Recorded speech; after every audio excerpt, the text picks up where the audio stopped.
Okay, guys, what the fuck is up with our healthcare debate? Are we really so stupid as to actually buy into these arguments on the anti-healthcare side that we want to kill old people, that we're making death panels? What the fuck? There's plenty of good arguments to be made against some form of national healthcare system.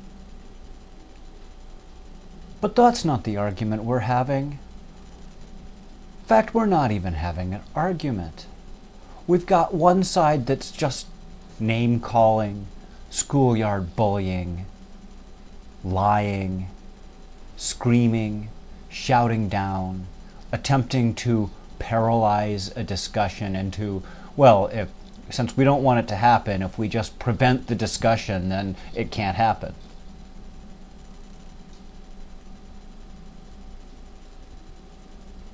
Why can't we have a debate on the real issues?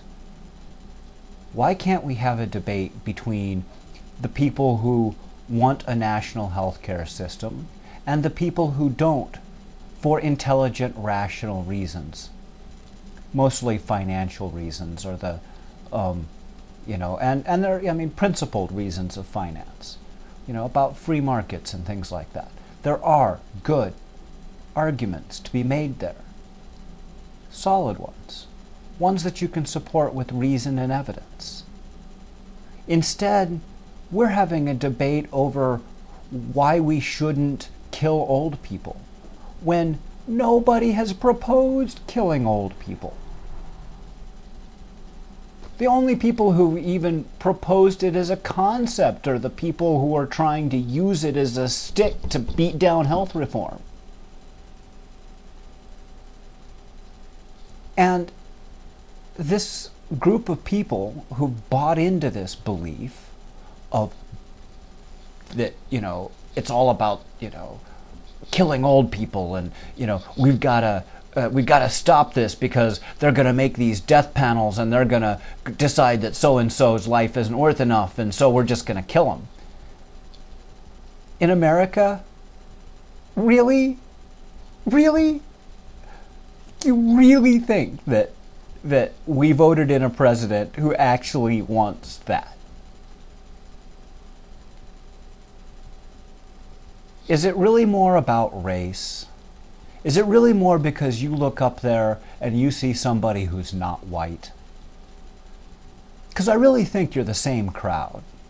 The same, the people who bought into this deather thing. You're really the same crowd. You're the same people who bought the birther thing. That somehow he's not an American citizen, even though all reasonable evidence points to the guy was born in Hawaii a few years after statehood, to an American mother and a Kenyan father who was here on a student visa. The evidence is there. There's no credible evidence to say anything else. No running around and whining about the fact that he won the election, that we like him as a country, is going to fix that. I hated Bush. Of course, I didn't hate Bush because he's white. I hated Bush for his policies. But I never tried to insinuate that he wasn't an American citizen and therefore was illegitimate. I may have tried to insinuate that there were some questionable things that happened during his election, and that possibly he was illegitimate for those reasons. But we never had enough evidence to really prove that, not to the point at which it was useful.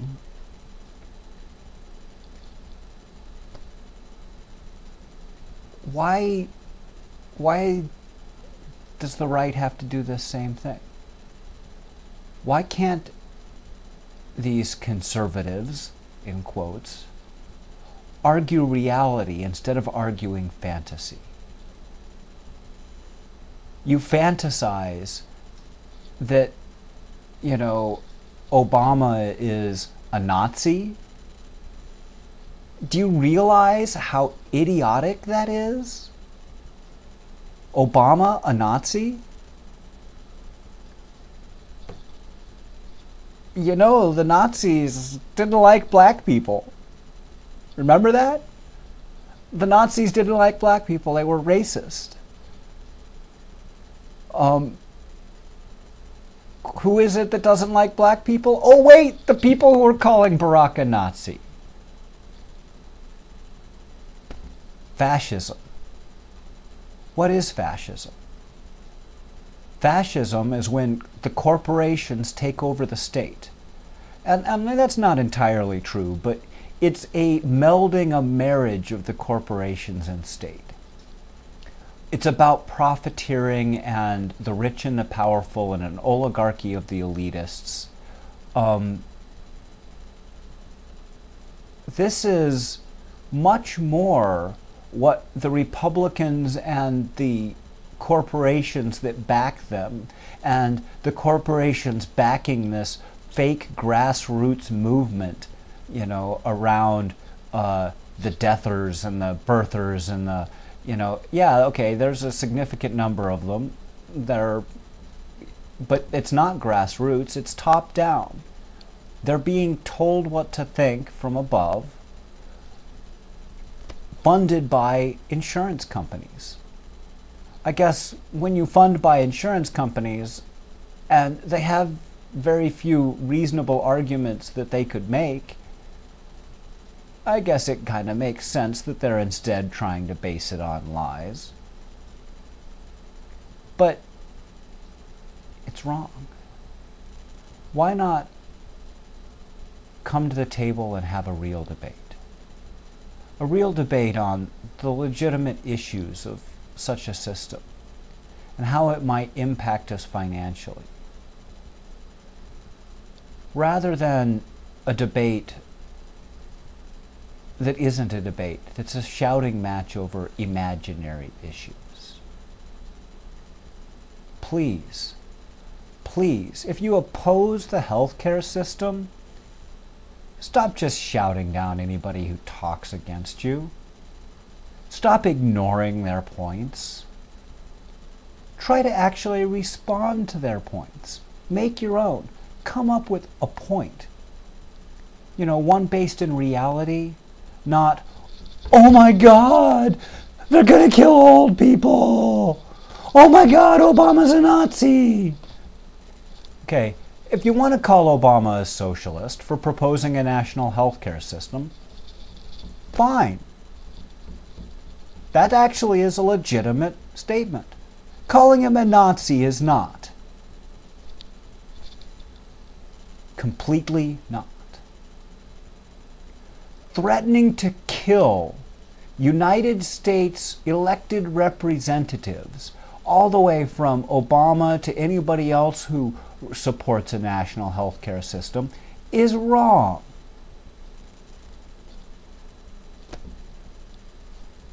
It's wrong. I never threatened to kill Bush. I didn't like his ass. I still don't like his ass. Threatening to kill him is wrong.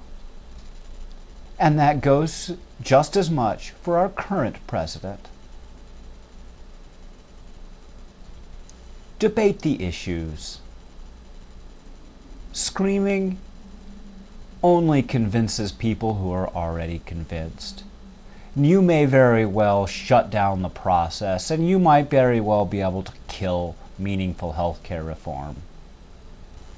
But all that's going to do is hurt us all in the long run, so that we can have more people dying from inadequate medical care in the United States, currently ranked 36th in the world for quality outcomes of medical care. Sure, we've got the most expensive hospitals. We've got the best technology. But guess what? When you statistically analyze the outcomes, we suck.